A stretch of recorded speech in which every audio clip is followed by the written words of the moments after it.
ನನ್ನ ಹುಟ್ಟ ಜೋಳಿಗೆ ಒಳಗೈತಿ.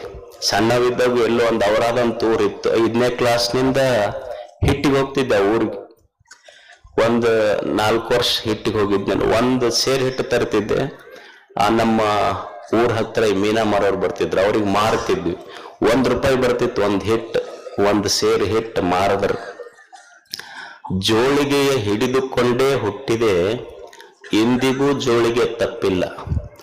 ಜೋಳಿಗೆಯದೇನೂ ತಪ್ಪಿಲ್ಲ. ಅರಿವೆಯ ಜೋಳಿಗೆ ಹೋಗಿ ಅರುವಿನ ಜೋಳಿಗೆ ಬಂದಿದೆ. ತುಂಬುವ ಜೋಳಿಗೆ ಹೋಗಿ ತುಂಬದ ಜೋಳಿಗೆ ಬಂದಿದೆ. ಅವಾಗ ಒಂದಿಷ್ಟು ಹಿಟ್ಟು ಹಾಕಿದ್ರು ತುಂಬುತ್ತಿತ್ತು, ಈಗ ನೀವೇನ್ ಹಾಕಿದ್ರು ತುಂಬುದಿಲ್ಲದು. ಅರಿವೆಯ ಜೋಳಿಗೆ ಹೋಗಿ ಅರಿವಿನ ಜೋಳಿಗೆ ಬಂದಿದೆ. ತುಂಬುವ ಜೋಳಿಗೆ ಹೋಗಿ ತುಂಬದ ಜೋಳಿಗೆ ಬಂದಿದೆ. ಈ ಜೋಳಿಗೆ ಹಿಡಿದು ನಾ ತಿರುಗಿದೆ ಈ ತಿರೆಯ ದೊರೆಗಳ ಮನೆ ಮನೆಗೆ. ಈ ಜೋಳಿಗೆ ಹಿಡ್ಕೊಂಡು ಭಕ್ತರ ಮನೆಗೆ ಹೋದೆ ನಾನು. ಈ ಜೋಳಿಗೆಯ ಹಿಡಿದು ನಾ ತಿರುಗಿದೆ ಈ ತಿರೆಯ ದೊರೆಗಳ ಮನೆ ಮನೆಗೆ.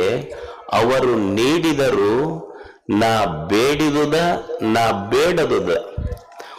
ಓಡಿ ಬಂದೆ ಮಠಕ್ಕೆ ಜೋಳಿಗೆ ನೋಡುವ ತರದಿಂದ. ಆಗ ತಿಳಿಯಿತು ಇದು ತೂತು ಬಿದ್ದ ಜೋಳಿಗೆ. ಮೊದಲೇ ತುಂಬದ ಜೋಳಿಗೆ, ಸಾಲದ್ದಕ್ಕೆ ಹರಿದ ಜೋಳಿಗೆ. ಸ್ವತಂತ್ರ ಧೀರ ಸಿದ್ದೇಶ್ವರ ಶ್ರದ್ಧೆ ಎಂಬ ಸೂಜಿಯಿಂದ, ಸುಬುದ್ಧಿ ಎಂಬ ದಾರದಿಂದ ಹೊಲಿದುಕೊಳ್ಳಬೇಕಾಗಿದೆ ಈ ಹರಿದ ಜೋಳಿಗೆಯನ್ನು.